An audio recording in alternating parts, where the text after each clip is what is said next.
Este es el primer video del tema torsión que les va a servir a ustedes como material de apoyo para estudiar este tema. La torsión es una solicitación para pensarla esencialmente en tres dimensiones. Si bien es poco común encontrar la torsión pura, vamos a recurrir a esta para poder elaborar una teoría y para poder desarrollar las características que necesitamos para resolver un problema de torsión, como son sección de hormigón, cantidad de armadura, disposición de armaduras, longitudinales y estribos cerrados, con las características de los materiales. La torsión aparece siempre en forma compuesta, relacionada a otras solicitaciones como puede ser flexión, corte y también puede haber axil. Como es una solicitación, por decirlo de una manera, cara de resistir y compleja a la vez de estudiar, vamos a tratar por las solicitaciones de evitar esta situación.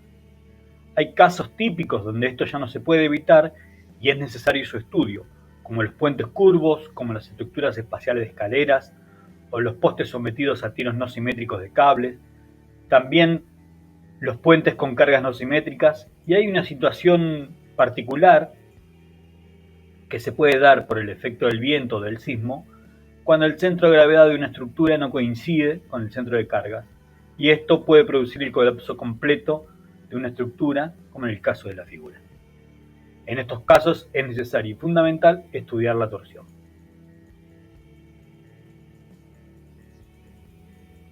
Los dos casos característicos para poder estudiar la torsión son la torsión de equilibrio y la torsión de compatibilidad. La torsión de equilibrio no la podemos despreciar y es fundamental para que una estructura mantenga su estabilidad. Es necesario que el elemento tenga rigidez y resistencia a la torsión. Para la torsión de compatibilidad, el estudio es completamente distinto. Esas solicitaciones pueden despreciarse o disminuirse, pero para eso necesitamos compatibilidad de deformaciones. Si las vigas, como en el caso de la figura, tuvieran rigidez completamente nula, presentarían momentos flectores nulos en coincidencia con los apoyos y momentos en el tramo un poco mayores. Esto es lo que hace posible redistribuir de alguna manera y estudiar en forma distinta la torsión de compatibilidad que podemos evitar con la torsión de equilibrio que no vamos a poder evitar.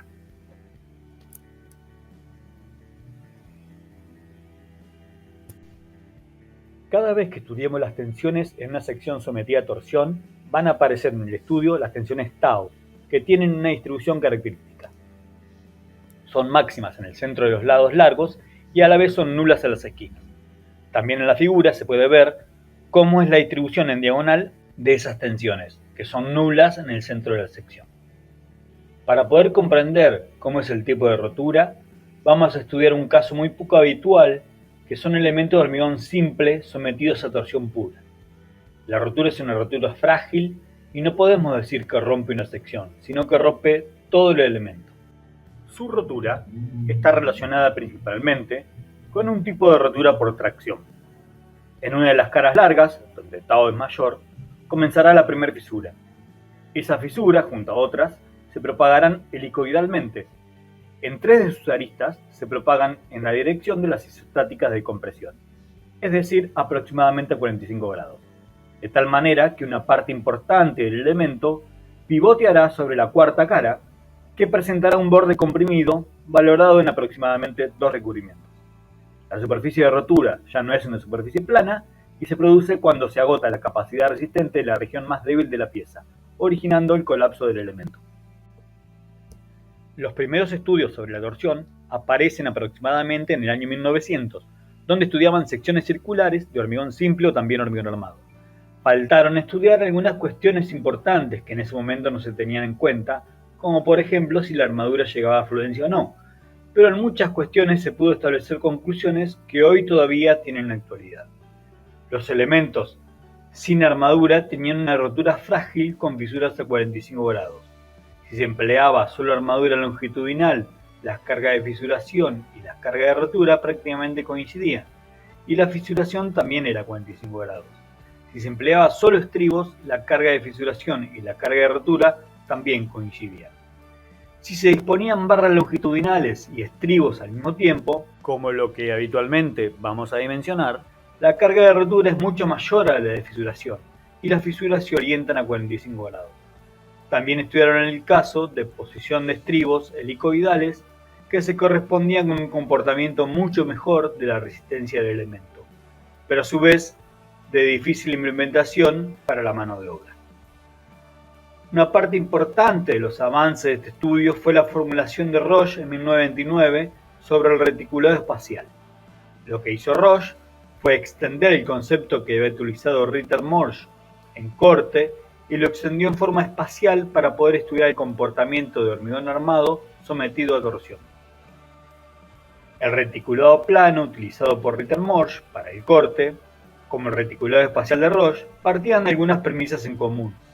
El hormigón no resiste tracción, la inclinación de las bielas se suponía 45 grados y que las armaduras trabajaban a tensión admisible, que era el equivalente a decir hoy lo que para nosotros es esta influencia. Con esta formulación, Roche lo que permitió es llegar a un planteo que tiene bastante actualidad, determinando el valor nominal de una sección de hormigón armado sometida a torsión pura. El torsor nominal será 2A0H, que es el área encerrada por el eje del estribo, por FI, por AT, sección transversal de una rama del estribo, sobre su separación. El modelo espacial de Roche nos permite hacer distintos estudios y entender el comportamiento del hormigón armado sometido a torsión y presentaba algunas dificultades, sobre todo con piezas de cuantías importantes, y nos dejaba del lado inseguro, a diferencia del modelo plano de Ritter Morsch en corte, que nos dejaba del lado seguro. Por lo tanto, es necesario hacer algunas correcciones a este modelo. Uno de los planteos que es necesario corregir en relación a la propuesta del reticulado espacial de Roche tiene que ver que si bien el hormigón, la calidad del hormigón, no influye en la determinación de la resistencia del torsor nominal, al hacer equilibrio de fuerzas internas y fuerzas externas, tiene en cuenta que el bloque comprimido de hormigón tiene un espesor de 2 recubrimientos y el plano medio de este bloque comprimido se encuentra en el plano del estribado. Al plantear esto, es como considerar en flexión que la profundidad del eje neutro es constante y única y no depende del torsor solicitante. Ese factor es uno de los que habría que corregir y es una de las cuestiones por el cual su hipótesis se vuelve más insegura cuanto mayor es la cuantía de armadura de torsión. Otro de los errores a corregir es lo que estudiaron Lambert y Turliman en los años 70, referida a las flexiones en las bielas en sentido perpendicular al plano. Estas flexiones hacen que las bielas tengan una resistencia menor a las que tendrían si estuvieran sometidos a compresión centrada, y esto constituye otra de las causas del alejamiento de los resultados experimentales con la hipótesis teórica formulada por Roche. Y un tercer elemento, que puede ser otra de las causas de esta diferencia, se estudió recién en los 80 como fenómeno denominado concrete softening, ablandamiento del hormigón, y consiste principalmente en una disminución de la resistencia de compresión cuando existen barras traccionadas, que cruzan las bielas comprimidas. En este bloque, los estribos estarían cumpliendo ese rol de cruzar las bielas comprimidas, y esto originaría una disminución en la resistencia del hormigón. Para entender las características y comportamiento del hormigón armado sometido a torsión, en la figura 4.6, que es un gráfico un poco atípico, muestra el comportamiento de las piezas para solicitaciones crecientes en función de la cantidad de armadura. Representa una serie de ensayos realizados con secciones rectangulares, macizas y huecas, con distintas secciones de armadura, lo que refiere a distintos comportamientos. Queda graficada ahí la expresión teórica del modelo de Roche y cómo se va alejando de los valores del comportamiento experimental a medida que crece la cantidad de armadura. Algunas otras conclusiones también se pueden observar, como que el momento torsor de fisuración promedio en secciones macizas es superior al momento de fisuración de secciones huecas. También, para iguales cuantías, tanto en secciones macizas como huecas, presenta prácticamente igual torsor de rotura, aunque difieren el torsor de fisuración. Estas son algunas de las conclusiones que se sacan de este gráfico. Continuaremos en el próximo video con los valores nominales característicos para torsión pura. Esta es la segunda parte del tema torsión y en este capítulo arrancaremos analizando el momento torsor de fisuración en distintas situaciones. Para comenzar, vamos a estudiar el caso de torsión pura y nos vamos a apoyar en la ecuación de Bredt, que supone que el flujo de tensiones en la sección hueca es constante a lo largo de todo el perímetro. Siendo tau la tensión tangencial originada por la torsión, T es el momento torsor aplicado, A0 es el área encerrada por el perímetro medio y T minúscula es el espesor de la pared de la sección en la que se calcula tau. Apoyándonos en esta fórmula de Bredt y tomando algunas consideraciones como que el valor de tracción de fisuración es 1/3 de la raíz de f' más c, tomando un estimativo del espesor de la pared referenciado en 3/4 de la relación de áreas sobre perímetro, considerando que el área de la sección encerrada por el perímetro medio es 2/3 del área exterior, nos hace prefigurar que el torsor de fisuración, basándonos en Bredt, es 1/3 de raíz de f' más c por el área exterior al cuadrado sobre el perímetro. En el caso de secciones huecas, reemplazaremos el valor de área encerrada por el perímetro exterior por AG, que es la sección neta de hormigón.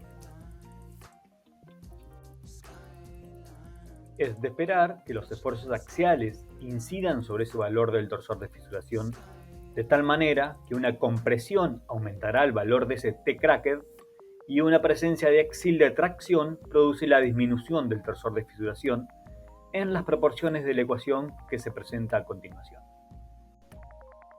Para entender cuál es el comportamiento ante la presencia de torsión y corte, debemos analizar cómo es la propagación de fisuras teniendo en cuenta que la presencia simultánea de esfuerzo de corte aumentará sobre una de las caras los esfuerzos principales de tracción, disminuyendo el valor del momento torsor de fisuración. Tanto en secciones macizas como en secciones huecas, se puede apreciar que sobre uno de los lados largos las tensiones debidas a ambas solicitaciones se suman, mientras que sobre el lado opuesto se restan. La diferencia radica en que en la sección hueca, al encontrarse concentrados los esfuerzos debidos al corte sobre el perímetro exterior de la sección, las tensiones resultantes serán mayores, lo cual se explica en la figura. Se puede despreciar el análisis de la torsión en el caso que la interacción con el esfuerzo de corte no reduzca sensiblemente el valor del torsor de fisuración. Para ello consideramos que ese valor es 1/4 del torsor de fisuración, por lo tanto se puede despreciar la torsión aún en caso de torsión por compatibilidad cuando dichos valores no superen los siguientes valores, incorporando el valor de phi, que al igual que corte es de 0,75. El siguiente gráfico es muy característico y muy importante. Si bien se estudian 4 secciones de igual valor, pero dispuestas en distintas proporciones, puede verse la caída de la rigidez torsional luego de superado el torsor de fisuración.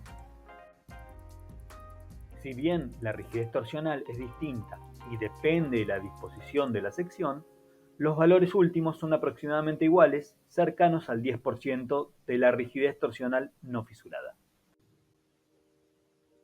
Esto es muy importante, ya que en un modelo hiperestático con torsión de compatibilidad, el hecho de no tener en cuenta la caída real de la rigidez torsional puede producir que estudiemos en la estructura momentos torsores menores que los calculados y momentos flectores mayores que los calculados. Por lo tanto, si no consideramos la caída de la rigidez torsional real que sucede en estas estructuras hiperestáticas luego de la fisuración, podemos cometer el error de subvalorar los momentos flectores de tramo, lo que puede ocasionar el colapso de una estructura. Este análisis nos lleva a realizar algunas consideraciones para poder despreciar la torsión de compatibilidad. Los valores determinados son los valores umbrales, por debajo de los cuales no puede disminuirse los momentos torsores de compatibilidad. Si del cálculo de esa estructura nos lleva a valores de momentos torsores menores a estos, deberán adoptarse los momentos calculados. Pero si del cálculo de la estructura se desprenden momentos torsores mayores, deberán imponerse estos valores como valores límites. Son similares a los valores de torsor de fisuración, incorporando ahora el valor de phi. Para poder avanzar en el cálculo de armaduras de elementos sometidos a torsión pura, vamos a hacer una primera suposición, que la sección hueca de paredes delgadas se comporta similar a la sección maciza. Y al mismo tiempo extendemos el concepto de Ritter-Morsch de corte, que se estudió en forma plana, y lo extenderemos a la forma espacial, que es en definitiva lo que planteó Roche. Suponemos, en el reticulado, que el área de las barras longitudinales están concentradas en las esquinas. Los estribos se encuentran igualmente espaciados, que las fisuras son iguales en todas las caras y que las zonas de hormigón comprimido no agotan su capacidad resistente. El eje de las vilas comprimidas coincide con el eje de las barras longitudinales y con los planos del estribado. Tanto para el cálculo de armaduras transversales, estribos, como las armaduras longitudinales, utilizaremos una corrección fundamental referida al área A0, que es el área encerrada por el plano medio de los estribos, como 0,85 de A0H. Esto en definitiva se va a transformar en la corrección central referida a la ecuación original que obtuvo Roche en 1930. La otra consideración que hay que realizar es que en este caso el ángulo θ no es fijo en 45 grados como si lo era en corte, sino que ahora se permite una variación entre 30 y 60 grados que depende de la distribución interna entre armadura longitudinal y armadura transversal. Nos lleva a hacer tres consideraciones. Cuando nosotros dimensionamos, es mucho más fácil fijar el ángulo de las fisuras en 45 grados en coincidencia con las fisuras de corte. Esto determina que tanto la tangente como la cotangente de θ sea igual a 1. Y al mismo tiempo, ese valor de 1 determina la mejor proporción entre armadura longitudinal y armadura transversal. El valor mínimo de θ está fundamentado en que las vilas inclinadas no deban transmitir fuerzas muy grandes a los cordones y el límite superior está fundamentado en que las fisuras no deben experimentar aberturas muy grandes para que las armaduras de alma se encuentren en fluencia en el momento de la rotura. Con todos estos valores obtenidos del análisis de la torsión pura, nos quedará para el próximo capítulo estudiar todas las solicitaciones combinadas con la torsión.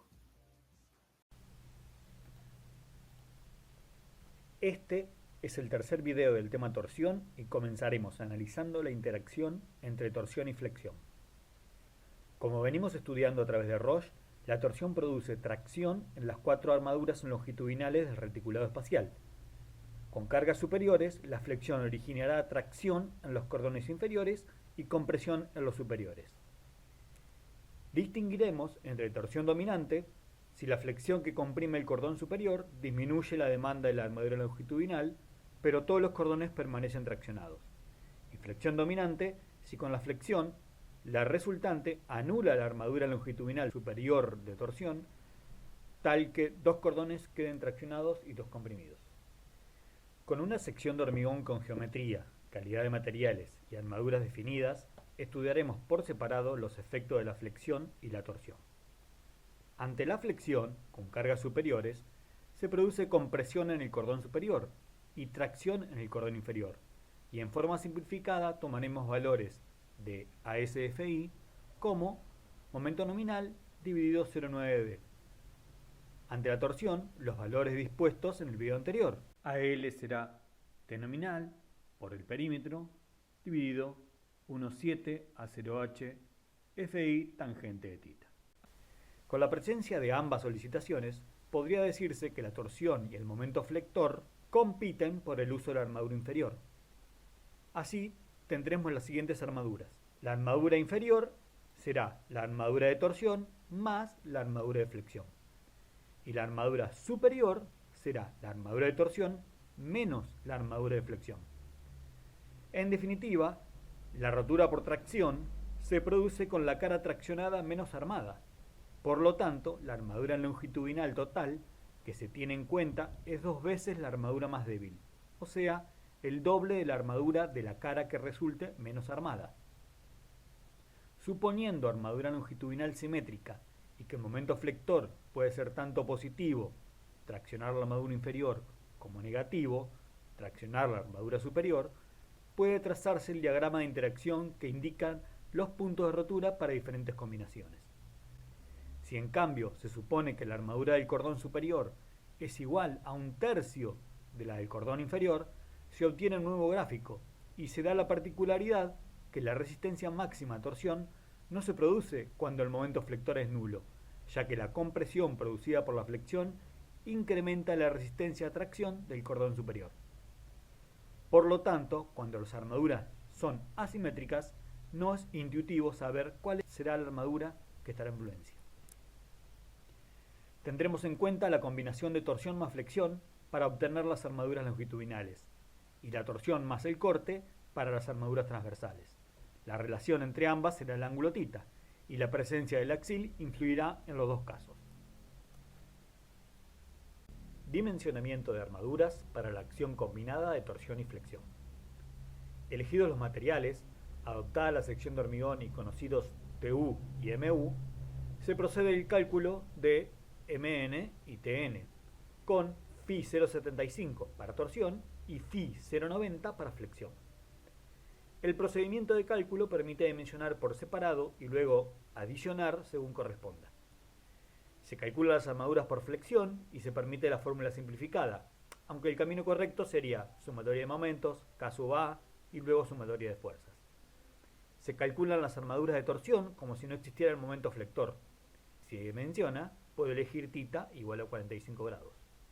Se suman las armaduras inferiores del bloque traccionado, las armaduras longitudinales por torsión ubicadas en la zona traccionada, más la armadura calculada por flexión. Para la armadura superior, el reglamento permite descontar de las armaduras longitudinales calculadas por torsión y ubicadas en la zona comprimida las de flexión. Descontar en la zona superior una armadura igual a la correspondiente por fuerza de tracción, debido a la flexión en la zona traccionada, pero sin involucrar a Φ. ¿Por qué podemos hacer esto? Consideramos que la sección está en equilibrio. Si pudiéramos reducir la situación en términos de fuerzas, podríamos decir que lo que está traccionado abajo es lo mismo que está comprimido arriba. Por lo tanto, podemos hacer esta analogía. ¿Por qué sin considerar Φ? Porque es un factor ajeno a la analogía que utilizamos para hacer sumatoria de momentos o fuerzas. Además de considerarlo, estaríamos restando un valor mayor. En definitiva, tendremos la armadura inferior necesaria será la armadura de torsión sobre 2 más la armadura de flexión. Y la armadura superior necesaria será la armadura de torsión sobre 2 menos MU sobre 0,9 de FI. Este último término optativo. Para verificar los límites del ángulo θ, tendremos en cuenta que a los efectos de la torsión, como ya hemos dicho, la sección se comportará como si estuviera armada con una armadura longitudinal igual al doble de la armadura más débil. Para completar el estudio de las combinaciones, quedarán los casos de verificación de una sección con flector conocido, cuya incógnita sea el momento torsor, o el caso de torsor como dato y desconocido el flector. Torsión y corte. Así como vimos para flexión, se puede trazar una curva de interacción que indique los puntos de rotura para diferentes combinaciones relativas entre momento torsor solicitante y esfuerzo de corte solicitante. Si la sección se encontrara sometida solamente a un esfuerzo de corte con el momento torsor nulo, su resistencia es P nominal, es BC, que es lo que aporta el hormigón, más D por FI por AT sobre S, que es lo que aportan las ramas del estribado. Si la sección se encontrara sometida solamente a un momento torsor, el corte es nulo, su resistencia vendría dada por T nominal, es 1,7 de A0H, por FI por cotangente de θ. Si el B nominal fuese menor al BC, que es lo que aporta el hormigón, entonces los estribos serán utilizados solo para torsión.